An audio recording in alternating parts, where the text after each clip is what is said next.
noite, que a paz e a presença do Senhor Jesus esteja sobre a sua vida nessa noite, maravilhosa que o Senhor está nos dando. Mais uma noite onde nós podemos nos encontrar, de uma maneira livre, de uma maneira espontânea, para ouvirmos a palavra do Senhor, para estudarmos aquilo que Ele deixou na Bíblia para nós. Hoje nós vamos ler um texto muito lindo.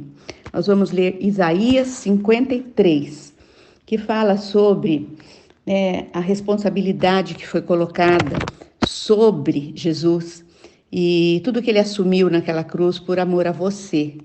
Tá bom? Vamos ler? Isaías 53, 1. Quem creu em nossa pregação e a quem foi revelado o braço do Senhor? Quando diz quem creu, está se referindo à incredulidade, à cegueira do povo de Israel. Ninguém creu quando Jesus estava com eles, eles não tinham fé suficiente para crer que ele era o Filho de Deus. Mas Jesus Cristo foi revelado, Aí diz que ele foi revelado, o braço do Senhor. Revelado como? Revelado pelas Escrituras, pela Bíblia, Jesus Cristo é revelado. Versículo 2. Porque foi subindo como um renovo perante ele, e como raiz de uma terra seca. Não tinha aparência nem formosura. Olhamo-no, mas nenhuma beleza havia que nos agradasse. Desse versículo nós entendemos que o homem natural, muitas vezes, ele olha para Jesus e não percebe quem Jesus é. Que Jesus Cristo é Deus, é o Deus que se entregou por nós. Porque não temos, quando nós não reconhecemos Jesus, é porque não temos os olhos da fé abertos. Nós precisamos olhar para Jesus com os olhos espirituais. Nós precisamos pedir para o Senhor que o Senhor abra os nossos olhos espirituais, agora que a gente está lendo a palavra dele. O versículo 3 diz o seguinte: Jesus era desprezado, era o mais rejeitado entre os homens. Ele foi homem de dores e que sabe o que é padecer, como um de quem os homens escondem o rosto. Ele era desprezado e dele não fizeram caso. O Senhor era desprezado. O Senhor Jesus era desprezado por quem? Pelos homens daquela época. Pelos judeus, ele era desprezado pelos homens, pelos pecadores. E Jesus veio para cumprir as profecias de Isaías. Jesus veio para cumprir o que já estava no coração de Deus Pai. E Jesus, quando aconteceu tudo isso com ele, que ele veio como uma ovelha, um cordeiro, sem pecado, sem mácula, ele desceu do céu, ele estava cumprindo a profecia de Isaías, que há 700 anos atrás, Isaías tinha dito que ele viria como um cordeiro e que ele iria para o matadouro. Versículo 4, certamente ele tomou sobre si as nossas enfermidades e as nossas dores, levou sobre si e nós o reputávamos por aflito, ferido de Deus e oprimido. Jesus, ele assumiu os pecados, de toda a humanidade. Jesus assumiu as minhas dores, as minhas enfermidades, os meus pecados e os seus pecados, porque ele não tinha, ele é Deus. Versículo 5. Mas ele foi transpassado pelas nossas transgressões, pelos nossos pecados, pelos nossos erros, e ele foi moído pelas nossas iniquidades. O castigo que nos traz a paz estava sobre ele, e pelas suas pisaduras nós fomos sarados. O castigo, o pecado, pertence a nós. Nós deveríamos pagar pelos nossos pecados, pelo nosso coração ruim, pela nossa distância de Deus, pela nossa falta de amor ao Pai. Mas foi Jesus quem pagou. Jesus assumiu, os nossos pecados. Versículo 6, todos nós andávamos desgarrados, como ovelhas, cada um se desviava pelo caminho. Mas o Senhor Deus Pai, fez cair sobre ele a iniquidade de todos nós. Jesus, ele levou os nossos pecados, ele foi humilhado. Ele se humilhou e ele disse: esta é a minha vontade, porque a vontade do Pai também é a minha vontade. Eu assumo, eu vou prosseguir. Versículo 7. Jesus foi oprimido, humilhado, mas não abriu a boca.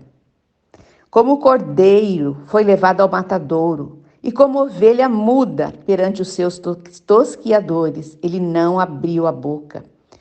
Quando diz que ele não abriu a boca, refere-se à paciência de Jesus, à coragem de Jesus, quando ele estava sendo levado para o matadouro, para ser colocado numa cruz, onde eram colocados os piores homens da terra, os que praticavam os piores crimes, e Jesus não abriu a boca. Que nós possamos aprender com ele. A vontade do Pai era a vontade de Jesus. Por juízo, o opressor foi arrebatado, e de sua linhagem, quem dela cogitou? Porquanto foi cortado da terra dos viventes, por causa da transgressão de quem? Do meu povo, e ele foi ferido.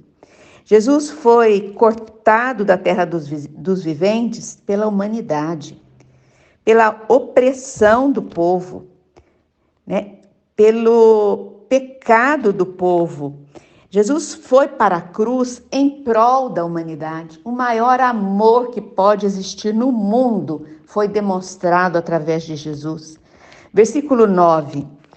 Designaram-lhe a sepultura com os perversos, mas com o rico esteve na sua morte, posto que nunca fez injustiça, nem dolo algum se achou em sua boca.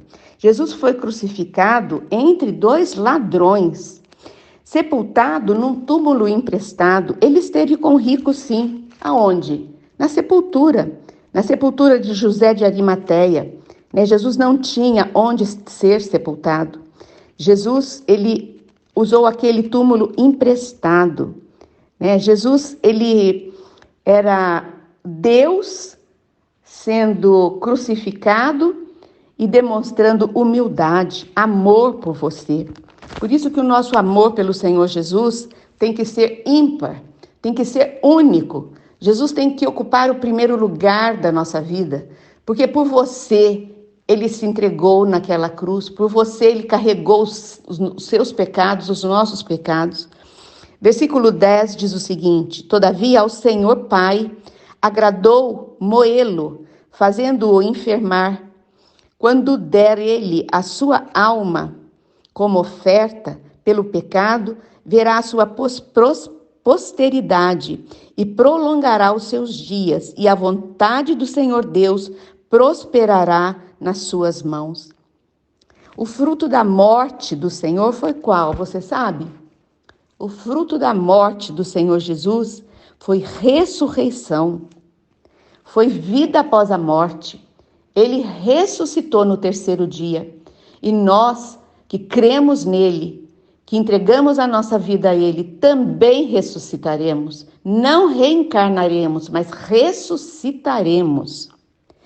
E quando diz aqui, que o Senhor Jesus verá a sua posteridade, porque Jesus viu o fruto da sua morte, que deu certo, que salvou o homem, que leva o homem para o céu. Amém? Versículo 11. Ele verá o fruto do penoso trabalho de sua alma e ficará satisfeito. O meu servo, o justo, aí Deus Pai está dizendo, com o seu conhecimento justificará a muitos, porque a iniquidade deles levará sobre si. As obras que ele viu e que ele ficou satisfeito foi a conversão de muitas pessoas. Esse é o resultado da obra de sofrimento do Senhor Jesus. Se você não se converte ao Senhor Jesus, não o recebe como seu Senhor e Salvador, a morte dele na cruz, para você, não tem valor algum. Só tem valor quando nós o recebemos como nosso Deus, que se entregou por nós e que nos amou e que por nós morreu. Versículo 12, encerrando, diz assim: por isso eu lhe darei muitos como a sua parte, e com os poderosos repartirá ele o despojo, porquanto derramou a sua alma, Jesus, na morte. Foi contado com os transgressores, contudo, levou sobre si o pecado de muitos e pelos transgressores intercedeu. Jesus foi crucificado ao lado de 2 ladrões. Jesus foi considerado um criminoso por amor a você. Ele se entregou naquela cruz por você. E eu quero te perguntar, quero deixar uma frase para você pensar. Você já reconheceu que o sacrifício de Jesus foi por sua causa? O sacrifício de Jesus é para você. E nessa noite eu quero deixar esse desafio. Eu quero deixar para você pensar se você já recebeu esse sacrifício. Se Jesus hoje é o seu Senhor e o seu Salvador. Faça comigo essa oração agora e se entregue ao Senhor Jesus. Senhor Deus e Pai, louvado seja o teu nome, engrandecido seja o teu nome nos céus e na terra. Senhor Jesus, eu agora quero te receber como meu Senhor e meu Salvador. Eu quero que a tua morte na cruz tenha significado na minha vida e que através da tua morte eu venha a ter vida eterna quando eu morrer, que eu possa viver eternamente no céu, ao seu lado. Como o Senhor está à direita do Pai, nós queremos também estar contigo. Senhor Deus, eu entrego a minha vida e reconheço Jesus como meu Senhor e meu Salvador. Sela, Senhor, a minha vida com o Espírito Santo. Eu oro assim, em nome do Pai, do Filho e do Espírito Santo. Amém. Que o Senhor te abençoe, que hoje você possa ter nascido de novo. Boa noite e até amanhã nesse mesmo horário.